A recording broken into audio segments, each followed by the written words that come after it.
Australia's federal government announced last month that it plans to ban younger teenagers from using social media in response to concerns about bullying, predatory grooming, and physical and mental health. If successfully rolled out, it would be the world's first age-based ban targeting internet platforms. However, the proposed ban has received backlash from many young Australians, like Kyoko, who says the ban would actually make life harder for them and isolate them further. Yeah, so being autistic, I have a really, really hard time connecting with others, and doing that online makes it a lot easier. Being online, you're able to connect with other people with the same interests, get experiences.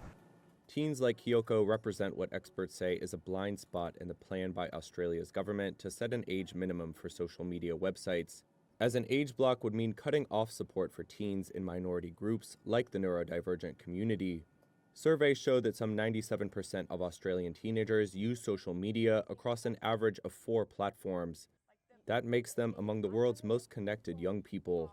16-year-old Laura Seaton has mixed feelings about the proposed ban. Like you said before, the communication, people feel like they can be more confident on social media because you're behind a screen. But that also means that bullies can be confident, and that's not a good thing. They can just go, hey, you're ugly, and not feel anything because it's a text.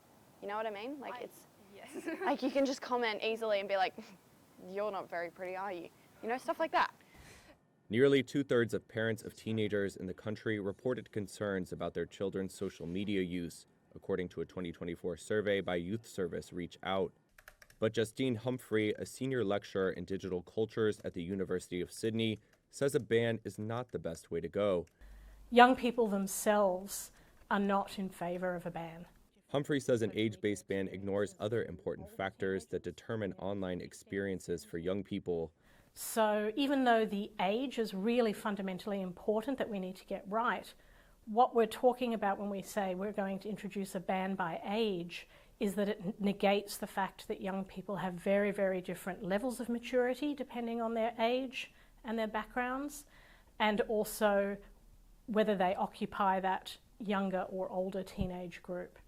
In September, Prime Minister Anthony Albanese said his center-left government would run an age verification trial before introducing the laws by the end of this year. While no lower age limit has been proposed, officials have suggested between 14 and 16.